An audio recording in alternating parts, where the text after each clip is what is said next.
中美贸易谈判到底是谁先跪下的？答案正在逐渐浮出水面。美中经过2天闭门谈判，日前宣布暂时同步调降关税。表面上看，双方都在宣称胜利。美国说这是一次重大突破，中方也说维护了核心利益。但真正的破局点并不在日内瓦，而是在3周前华盛顿特区一间不起眼的地下室里。5月12日，也就是美中发布关税联合声明的同一天，英国金融时报刊出一篇震撼报道。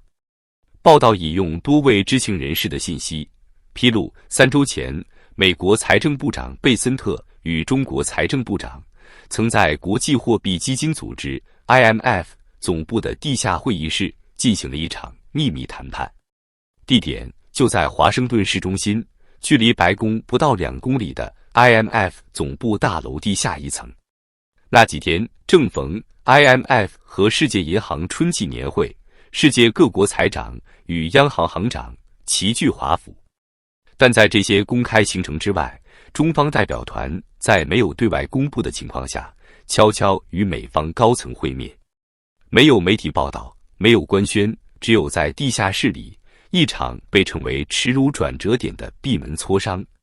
据知情者透露，这场谈判成为打破关税僵局的关键一步，也为之后的日内瓦谈判定下基调。而这场不为人知的会面，也再次印证了此前韩国媒体的线索。韩国中央日报早在4月25日就报道，记者亲眼目睹中国财政部一名高官在约10名随行人员陪同下，于清晨悄然进入美国财政部大楼。当时中方人员拒绝透露身份，并强行要求记者删除照片。他们佩戴的是写着中国字样的 G20 会议证件。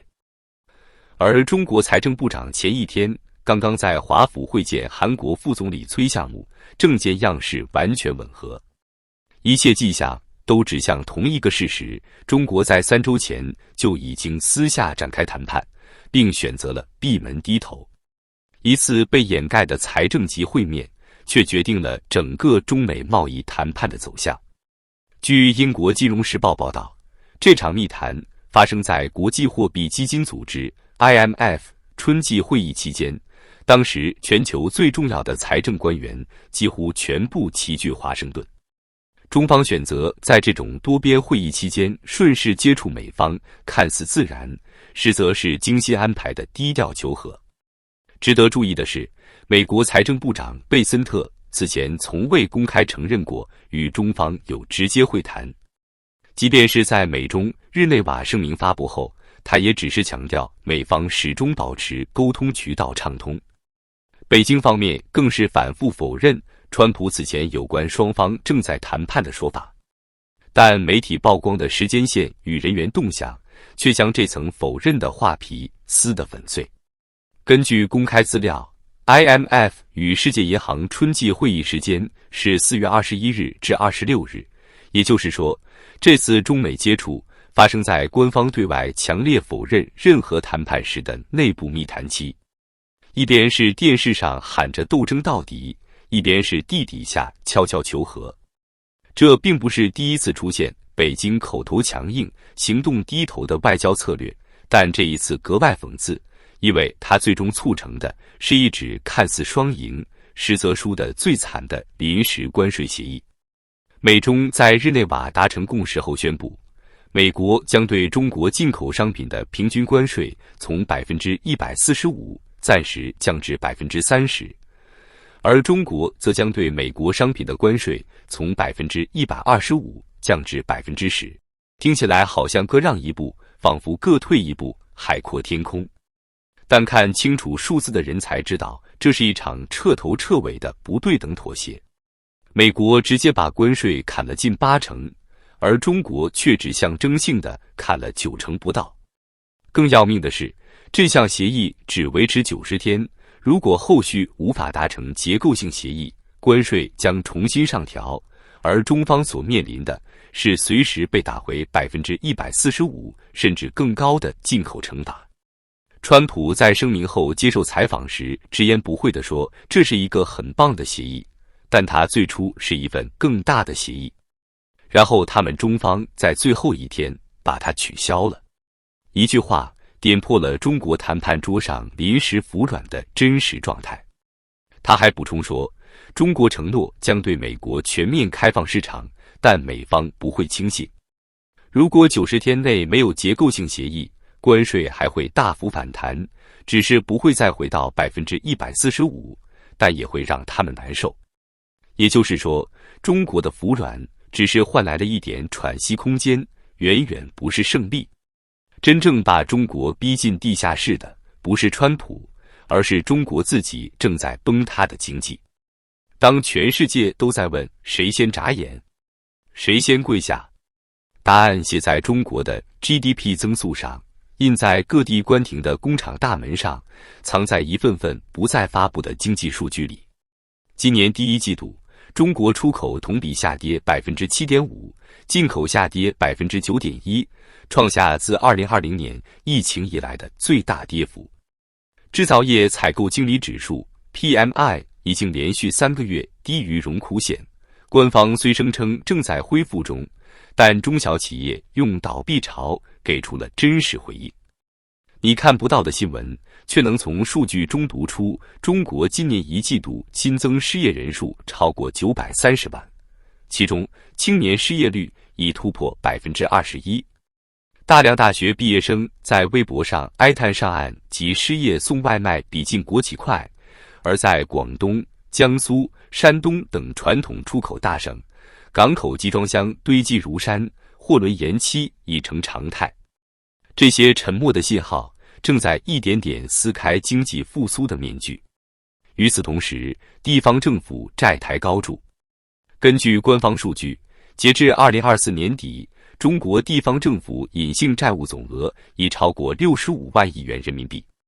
多个地级市开始卖地还债，连公务员工资都出现了迟发、缓发、降薪的普遍现象。深圳2025年计划发行地方债务2360亿，天津高达3450亿，但财政收入却大幅下降，发债已成为维稳的最后方式。中国经济没在开放市场，而是在被现实压弯脊梁。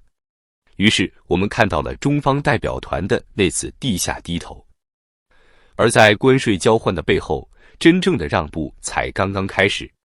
首先，中国承诺将开放农产品和医疗器械采购市场，这意味着本土企业将面临美国巨头的碾压式冲击。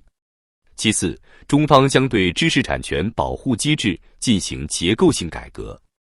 这看似正义，实则意味着华为、中兴等曾靠技术模仿起家的巨头将面临更严格的专利限制，靠借鉴起家的创新神话将被掐断脐带。更重要的是，中方还同意在部分敏感行业减少国企补贴，这直接触动了中国模式的根基。彭博社披露，这项让步并未写入联合声明，但作为口头承诺已在谈判中明确。换句话说，为了换来90天的喘息期，中国交出的是自己制度里的核心筹码。而川普很清楚，他手里那把关税大棒并不只是经济筹码，更是压在中国当权者桌上的投名状。美国媒体怎么评价？《华尔街日报》写道，这是一次看似对等的交换，实则中国以全面开放市场换取了关税减半的暂时性安慰。真正让人绝望的是，中国服软了，但还要装作赢了。普通人不是傻子，很多人都在问，我们不是高举双手支持内循环吗？我们不是全面脱钩要自主可控吗？为什么到最后我们又要躲进地下室求谈判？有时候一个人的崩溃不是摔倒那一下，而是摔倒后还要强颜欢笑说我没事。今天的中国就是这样，北京在地下室里低头求和，走出会议室却说这是一场伟大的胜利。北京用让利、开放和牺牲换来了90天的关税宽限期，然后告诉14亿人这是国家的智慧。但真实世界会告诉你答案。从房价崩盘到股市躺平，从外贸转移到青年躺平，中国正在经历一个时代最深刻的溃败，却连喊疼的资格都没有。中国没有失败，中国只是跪着说没事。你可以说谈判是策略，服软是权宜，但你不能否认一个事实：一个国家已经不敢再承受一次制裁，一个政府已经习惯了先让利再洗脑。当中国必须悄悄服软，又要高调装硬气的时候，最可怜的不是国家形象，而是被蒙在鼓里的人民。公务员发不出薪水，房子继续贬值，外企继续撤离。但官方说我们赢了。中国也许还没彻底跪下，但中国已经学会了如何跪着说胜利。